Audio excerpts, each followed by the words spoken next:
Hello mga kaswang, magandang araw po sa inyo at gabi. Kung bago ka pa lang sa aking channel, baka naman, simulan na natin.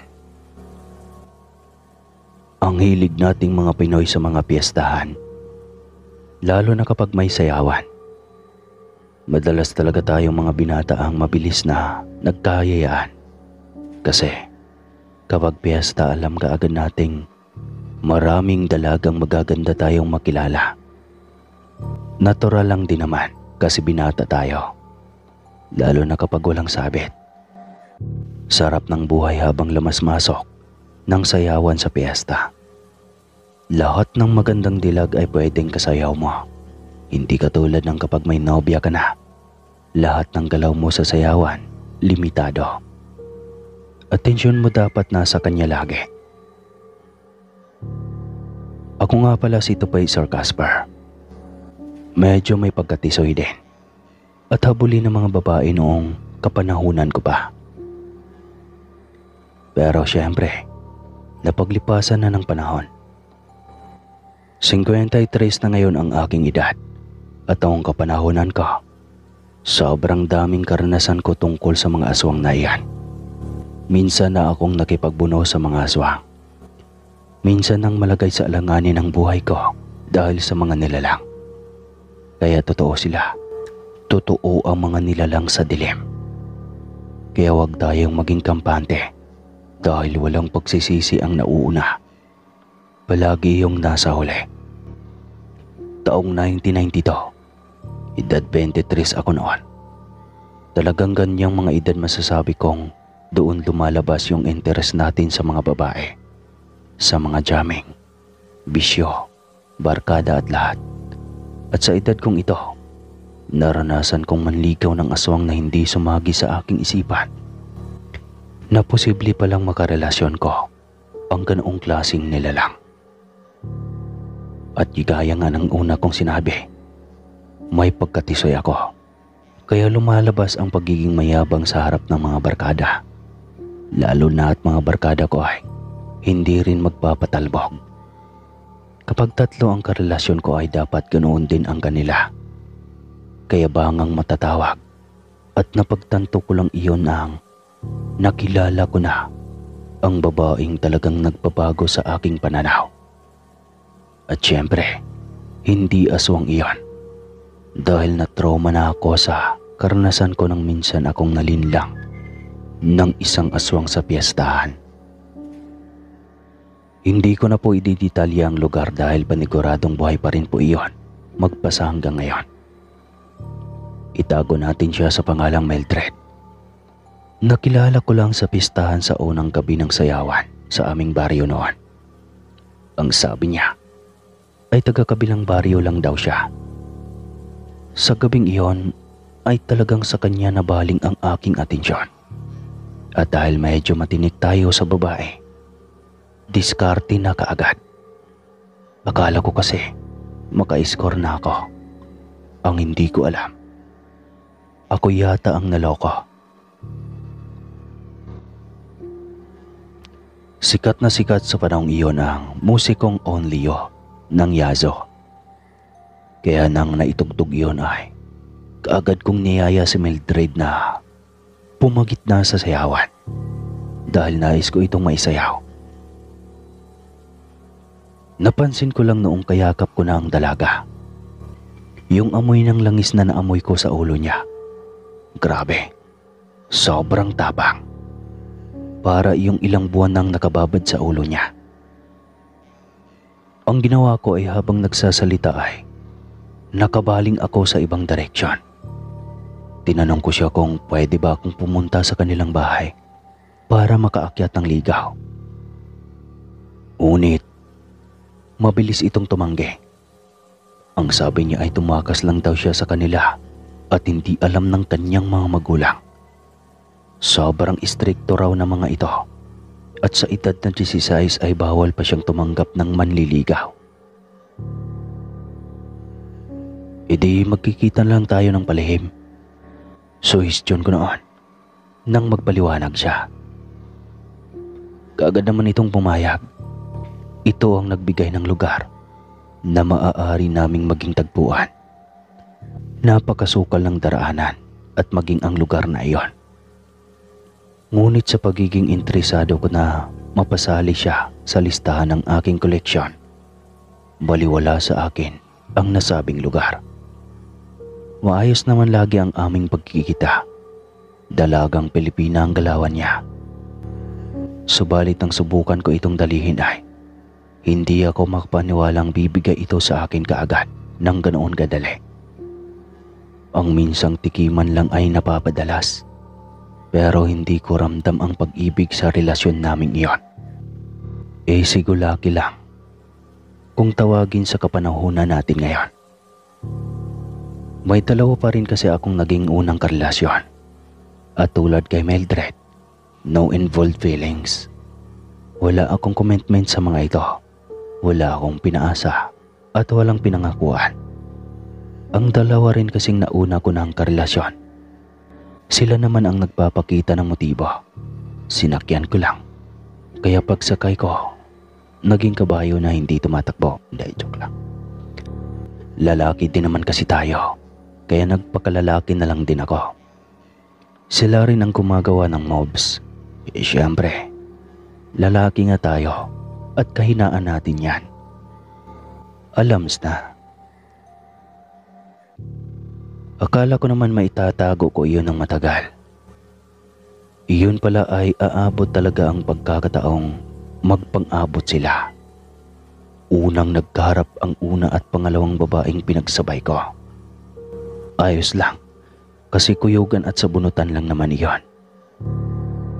Ang delikado ay kung sa lalaki ang magkabistuhan na tinutuhog. Paniguradong patayan iyon. Pinagdesisyon ako ng dalawa kung sino ang pipiliin ko sa kanila. Wala, hindi naman akong mapili. Dahil pareho naman silang hindi ko gusto. Kaya ang sabi ko kung sino ang maiwan, iyon na lang ang akin. Nagkatinginan silang dalawa. Matagal ang titigan na tila. Nagkakainan na sila ng kanilang kaluluwa. Tahimik lang ako habang naghihintay ng kanilang desisyon. Pakiramdam ko tuloy, nauto ko sila sa sinabi kong iyon kasi halata sa mukha ng dalawa na walang gustong bumigay. Hanggang sa magsalita na ang mga ito. Siyempre, hindi ako yon. Hindi kita isusuko, Tupi. Alam mong mahal na mahal kita. Hindi ko kayang mawala ka sa buhay ko. Wika ng aking unang nobya. Mas lalong ako naman, no? Ayoko. Sa tagal nang may nangyari sa atin lagi, hindi ako makakapayag na mawala ka sa akin. Sabat ng dalawa. Kayo, depende sa inyo. Ayos lang naman ako na dalawa kayo sa akin eh. Sa inyo lang kung anong gusto ninyong arrangement. Relax na relax ako habang sinasabi iyon. Sobrang taas ng tingin ko sa sarili ko noon eh. Inakala ko kasing angat na ako dahil marami ang babaeng nababaliw sa akin. Sige, ganito na lang. Unang linggo sa akin, ikalawang linggo sa kanya. Salitan kami. Wika ng isa. Hindi na rin umimik pa ang kaharap nito at mabilis na pumayag sa gusto ng isa. Pakiramdam ko ay napakaliit na suliranin lang pala. Mabilis na nagawa ng solusyon na hindi na ako nag-effort pa. Akala ko wala nang problema sa ganung ayos. At total naman ay malayo si Mildred. Kaya ayos lang, hindi niya malalaman. Hanggang sa nabuntis ko ang una kong naging nobya. At hindi rin nagtagal ay nabuntis na rin ang isa. Kaya wala akong choice kundi ang ibahay ang mga ito ng sabay. Noong una ay gulo pa sa pamilya. Tope, hindi ka namin pinalaki ng ganyan ng tatay mo. Ni minsan ba nakita mo ang iyong ama na ganyan ang ginagawa? Dinobling ibahay ang babae. Magkaroon ka nga ng kaunting pagkaramdam, Tope. Kasi hindi mo alam, nasasaktan ang mga iyan ng palihim. Wika ni Ina. Maging ang mga magulang ng dalawang babae ay tutol sa aking ginawa. Kahiyan daw iyong matawag sa kanilang pamilya. Hindi man lang pumasok sa isipan ko iyan. Kasi hindi ko naman din pinalak na magkapamilya sa edad na 23. Doon yata ako nagkaproblema at kailangan kong kumayod ng todo. Kasi may 2 bagong buhay na paparating na nakasalalay sa aking balikat. Kahit ganoon ako kabatugan ay naging sabik din naman akong makita ang aking mga anak.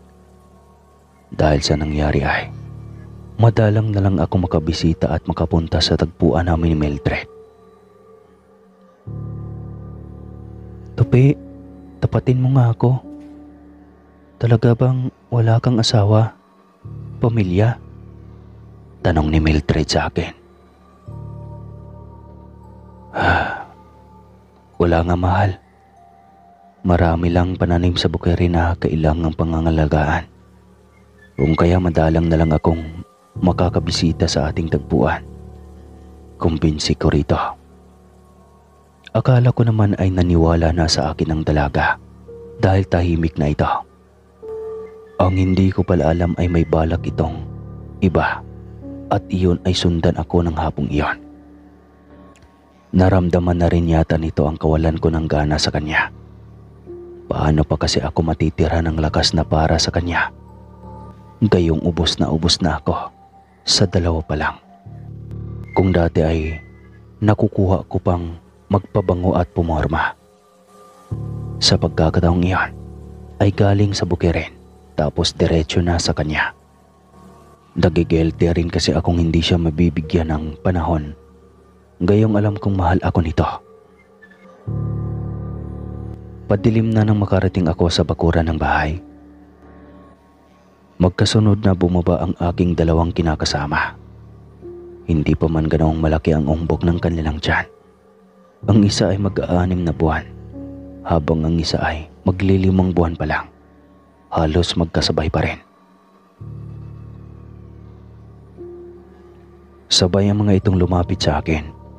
Ang isa ang pumpuna sa aking pawis, habang ang isa ay may hawak ng santo para pamalit sa aking damit na basa at amoy pawis na rin. Halos sabay kaming nagulat nang bigla na lang bumulaga sa aming harapan ang bulto ni Mildred. Galit na galit itong nakatitig sa akin at sa 2 babae na nasa aking harapan. Mildred, paano ka biglang nandyan?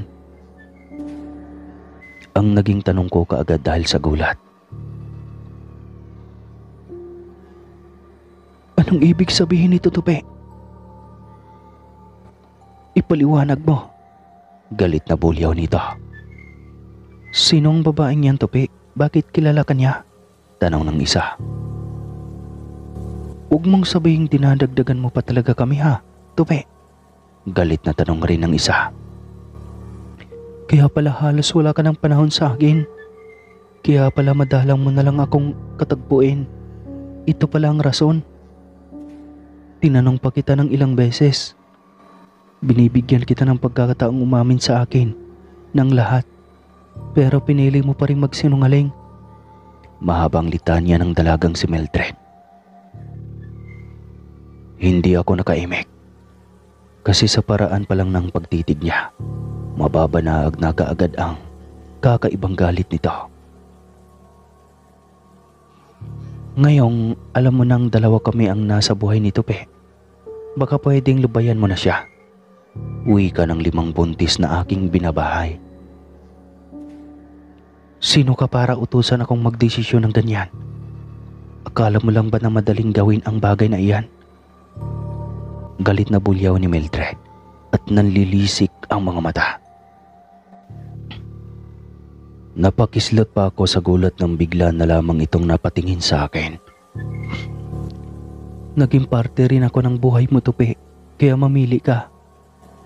Ako o ang 2 iyan? Galit na tanong nito sa akin.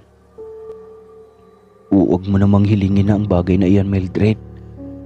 Alam mong hindi kita piliin sa ganitong kondisyon. Kailangan ako ng mga anak ko. Mahinang saad ko. Ngunit bigla yatang sumiglab at galit na galit ako nitong tinitigan. Halos tagos na iyon sa aking kaluluwa. Pasensya na talaga, Mildred. Mahinang sambit ko. Matapos akong humingi ng paumanhin ay bigla na lang itong nag-ibang anyo. Nagbabaga ang mga mata. Naglalaway habang nakausli ang mahaba at matalim na pangil. Biglang gumulo ang buhok nito at ang balat ay biglang kumulubot. Maging ang mga mahaba at matalim na kuko ay lumutang. Isang aswang si Mildred at hindi ko iyon inaasahan.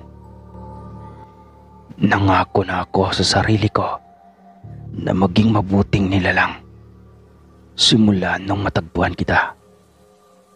Pinili kong ilayo ang sarili ko sa mga mapanlinlang na mga nilalang sa madilim kong mundo dahil akala ko totoo ang pag-ibig na inalay mo sa akin. Akala ko may taong totoong nagmamahal sa akin. Iyon pala ay lulukuhin lang ako. Litanya nito. Napailing lang ako habang inuutusan ng 2 buntis na pumasok na ng bahay. Ngunit napakabilis gumalaw ni Mildred. Hindi ko man lang ito naharangan ng nilundagan nito na parang palaka ang kinakasama kong 5 buwang buntis. At ang nakakapangilabot pa ay saktong pagtalo nito ay isinabay nitong ibaon ang kanyang mahabang kuko sa tiyan ng buntis. Naguhumayaw ito sa sakit at tila na estatwa ako sa gulat at takot. Huli na nang makahuma ako. Nakanganga na ang buntis, labas ang dila at nakadilat ang mga mata. Nangingitim na ito at ang fetus na nasa kanyang sinapupunan ay hawak na ni Mildred. Doon lamang ako nakahuma at mabilis na binunot ang itak na nakataklo sa aking tagiliran nang humarap na ito sa akin. Napatuwal pa ako dahil sa pandidiri ng lamunin nito ang fetus nang nakaharap sa akin. Sa galit ko ay hinampas ko ito ng itak ng paulit-ulit. Ngunit humahalakhak lang ito at napakahirap tamaan. Bigla pa itong naging itim na ibon. Biglang lumipad papasok ng bahay. Dumaan ito ng bintana at pinuntarya ang 6 na buwang buntis. Tinakbo ko ang pintuan ngunit nakakandado ito. Narinig ko na lang ang pagsisigaw ng babaeng ina sana ng magiging anak ko. Na kahit kinulang ako sa pagmamahal sa mga iyon, ay gusto ko pa rin maisalba mula sa kamay ng halimaw. Hindi lang dahil sa dinadala nito ang aking magiging anak, kundi maging kargo di konsyensya ko rin ang kahinatnan ng mga ito. Dahil kung hindi lang ako naging hangal at kung nag-isip lang sana ako ay hindi sana hahantong sa ganong sitwasyon. Biglang sumambulat sa aking harapan ang mukha ng halimaw na punong-puno ng dugo ang buong muka at harap. Masaya ka ba sa ginagawa mo, ha? Tupi. Muli na namang binuhay ang natutulog na halimaw sa aking katawan. Kaya kung ano man ang mga nagawa ko ngayon, kasalanan mo. Bulyaw ng dalagang aswang sa akin. Nakakatakot ang kanyang itsura. Sobra. Mildred, tama na. Umuwi ka na. Pakiusap ko. Hindi pa ako tapos, Tupi. Nariyan ka ba? Nang sabahin iyon ni Mildred ay bigla akong naalarma. Agad kong tinaas ang itak.